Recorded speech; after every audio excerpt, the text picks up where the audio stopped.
Why'd they have to bring Jesus into this?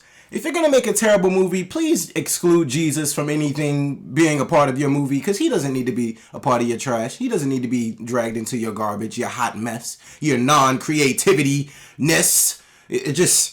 This is, oh my gosh, look, if you can't tell by the obvious disgust in my voice or just my very bland body language, I hated this movie. I did not enjoy this movie one bit. Was one of the biggest waste of times of 2022. I'm saying that very early, so that shows you I have a lot more to say about this garbage movie. Granted, this movie does have Jesus involved in it, and my family watches this, and I'm pretty sure they're going to be watching this video, so we're going to keep the cussing to a minimum. I'm going to try to contain all that, because I really want to cuss this movie out, but I'm going to try to contain it as much as possible, because Jesus is a part of it, and the name of this movie is Honk for Jesus, Save Your Soul.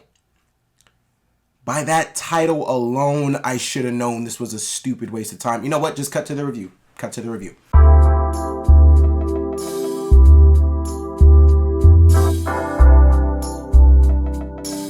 Hey guys, it's your guy in the chair here, and this is my review for Honk for Jesus, Save Your Soul, directed by Adama Ebo, and stars Sterling K. Brown and Regina Hall. Now, this plot is very simple here. We're following pastors of a megachurch, and they got wrapped up in some sort of sex scandal, and essentially the main pastor, Sterling K. Brown's character, he's been accused of sexual assault. They have a whole case pleading over them.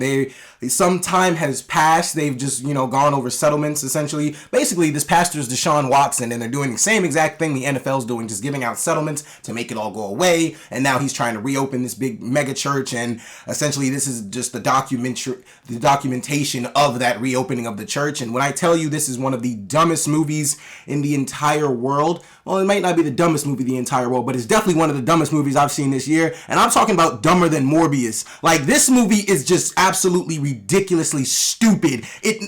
For it to be called a... Okay, wait. Before I go any further into my explanation of how raunchy and just how terrible this movie is, exclude Regina Hall from anything I'm about to say about this movie, because she was phenomenal. First of all, I'm going to just talk about the good first, and the only good about this movie is Regina Hall. Regina Hall is the only saving grace of this movie. One, Regina Hall is fine as hell. That's not news. I just wanted to get that off my chest. Regina Hall is so fine that throughout this entire film, while let's say, for example, you're watching a film and Sterling K. Brown and Regina Hall's characters are on screen at the same time. Let me explain something to you. Regina Hall is so fine that I was not paying attention to a damn thing Sterling K. Brown was saying. Regina Hall was literally just standing there smiling, looking like this. Just looking at Sterling K. Brown, just smiling at him the entire time. And it would be Sterling K. Brown talking for about 45 to a minute. Just dialogue, whatever the hell he was saying. Did not pay attention to one thing he said. I was looking at Regina Hall the whole time. Now, you could be saying that's due to the fact that I have a big crush on Regina Hall. I won't say you're wrong. I do have a big crush on Regina Hall. But I'm also going to say this. Sterling K. Brown did not have a damn thing to say in this movie. Whoever made Sterling K. Brown the lead in a comedy movie, and that's what genre this movie falls under, a comedy. I don't know why, because it's not even funny. But whoever decided to make him the lead of a comedy, that was a terrible decision. This man cannot be the lead of a comedy. When I tell you Sterling K. Brown literally made me laugh twice in this movie, and I can literally count, or I can literally tell you what parts of the movie I laughed at that dealt with Sterling K. Brown. It was the beginning, the very first thing he said. It was pretty funny. After that, I didn't laugh again until a car scene and dealing with Regina Hall and Sterling K. Brown singing Nuck If You Buck. I laughed at that scene because that was actually pretty damn entertaining. Other than that, Sterling K. Brown has nothing to offer this movie but absolutely ignorance, ridiculousness, and just plain stupidity. Like, I don't understand who wrote this movie. I don't understand who thought this was a good movie to put together. This is a very pointless movie. This is a very stupid movie, and I'm going to say that like multiple times because I can't really cuss it out as much as I want to. But, okay. Gathering my thoughts. I just don't understand like what the point of this movie was. And it's crazy because the entire trailer, when I saw the entire trailer of this movie basically tells you this movie is going to be pointless. There's no point in you watching this movie. This is very stupid. This is going to be a pointless comedy. And for some odd reason, I did not pay attention to those warnings the trailer were giving me. And I watched the movie to see if I get a different reaction. I didn't. I got the same reaction I did watching the trailer. I hated it. I hated this movie. It was very dumb. It was a waste of my time. And I just don't understand why we had to bring Jesus into it. I don't understand why Regina Hall had to be dragged into this. Regina Hall, I'm going to keep talking about her performance for a little bit. Regina Hall was the only character in this movie that had any development, that had any sense of morality, that had any sense of just a soul. She was the only person in this movie that actually, you know, is worth giving a damn about. The rest of the characters included in this movie are just like extras that are, you know, a part of the church community or people in the rival community church. First of all, if you've ever been to a black church, or if you've ever like just been in church, period, like with black people, you've been a part of this movie. You already know how this movie goes. You already know how this movie ends. First of all, the whole sex scandal surrounding Sterling K. Brown's character is absolutely ridiculous because, one, you can tell from the very beginning of the movie he did it. You can tell this is one of the most corrupt pastors I've ever seen. Them 4 a.m. commercials that you see or if you ever been up at 4 a.m. randomly, you've seen like the light on your TV shining and it's one of them pastors selling holy water, talking about some, yeah, look, I can say this holy water for $100 and all of your dreams will come true. You will get $1 million right after it. That's Sterling K. Brown. Like all them corrupt pastors, you literally have seen them before. That's his character.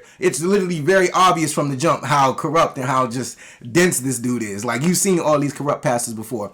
Also, what surprises the hell out of me is the fact that this movie, I didn't check this until after the movie, so because my friends like to think Rotten Tomatoes affects my decisions on movies. No, that's not true all the time.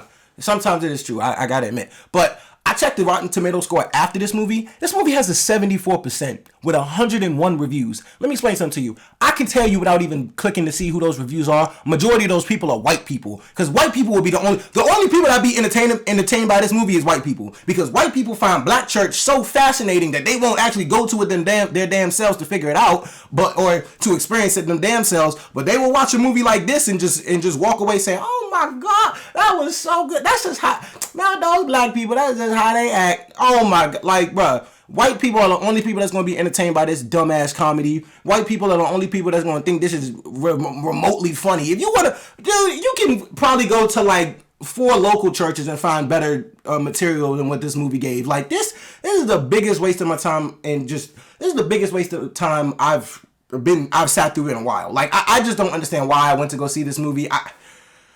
I'm very upset that I sat through this whole thing, man. Like I said, Regina Hall is hilarious. Regina Hall is fine as hell. Her smile is just radiant. It's graceful. It's peaceful. I found a lot of saving grace in Regina Hall's character in this movie. Like she saved me from walking out of this movie. She saved me from screaming at the top of my lungs just why this is continuing to go on. Because this movie is just dumb, man. I just really don't understand the point of this whole thing. So overall, guys, look, Honk for Jesus, Save Your Soul is a terrible excuse for a comedy. Regina Hall is doing everything she can by her beauties and her talent itself to backpack this thing. Whoever decides, Sterling K. Brown should plain and simply just never be a lead in a comedy ever again, because he's not funny. The delivering is just absolutely, it's cringy, it's wacky, it just doesn't work. Like the lines he was trying to deliver, or the way he was trying to deliver these lines in this movie was just absolutely cringy. It just made no sense. The characters are all pointless. There's just, like I said, this is one of the, like Sterling K. Brown's character is probably one of the most pointless characters I've ever seen written in a film, just because one, this guy doesn't learn anything by the end of the film. This guy has no development whatsoever. He's the same jackass we met in the beginning of the movie. He's the same jackass by the end of the movie. Regina Hall is the only one with any development of some sort, but even that kind of goes out the window because she stays with this moron. So it's like, I don't even know if you really learned anything at this point. The documentary crew, they're literally there just to exploit whatever the hell's going on. They like it's painfully obvious this dude is guilty of the sexual allegations against him, and it's just like, I don't understand why this thing had to be made into a movie. This could have been,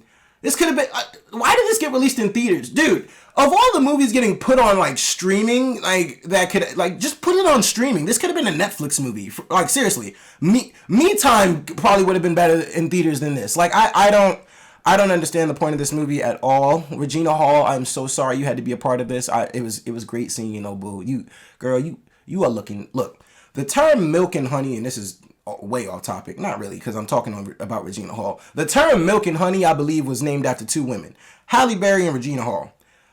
Girl, Regina, keep doing your thing, because you always got a fan in me, girl. You always gonna do your thing. But anyway, other than that, look, overall, guys, this movie is just absolutely a poor excuse for a comedy. It's terrible. It's awful. It left a bad taste in my mouth. Sterling K. Brown left a bad taste in my mouth. And honestly, I'm a big fan of his, too. It sucks, because I think Sterling K. Brown's an actually really good actor. It's just comedy obviously ain't your thing, buddy. Either that or this was just a very poorly written script. It was very poorly written all over, but I mean, it just adds to it. So For all those reasons and so many more, guys, I'm going to give Honk for Jesus Save Your Soul pointless. I'm not gonna give it anything out of 5 stars. It was pointless. This movie was just absolutely ridiculous. Didn't need to be made. Just a complete waste of time. But Regina Hall, I'm gonna give you a 4.5 out of 5 stars, girl, because you did your damn thing on that stage. You better go, girl. You better go, girl. But reason I couldn't give her a 5 out of 5 is because I had to watch her deliver dialogue for the last like 20 minutes of this movie in dead president's makeup, and it's like, I'm not the biggest fan of Dead Presidents. I think that movie is absolutely dumb. So anytime anybody does the Dead Presidents makeup thing, I'm just... And granted, I can't call it Dead Presidents makeup because it was for church mime. So she was supposed to be a church mime. But even their makeup is a lot better than the Dead Presidents makeup. So anytime I see that white and black lipstick, that's Dead Presidents to me. But Regina Hall gets a 4.5 out of 5 stars. Look, Honk for Jesus, Save Your Soul. Don't watch it. I don't recommend you watch it. Do anything else this weekend. There are other good movies out. 3,000 Years of Longing, Breaking. There's just a lot of other movies that you can watch that'll probably be a better use of your time, because this one ain't it. But if you have seen it, let me know what you think in the comments below. Be sure to like, share, subscribe. Guys, thank you so much for watching. This is your guy in the chair. More content coming to you soon.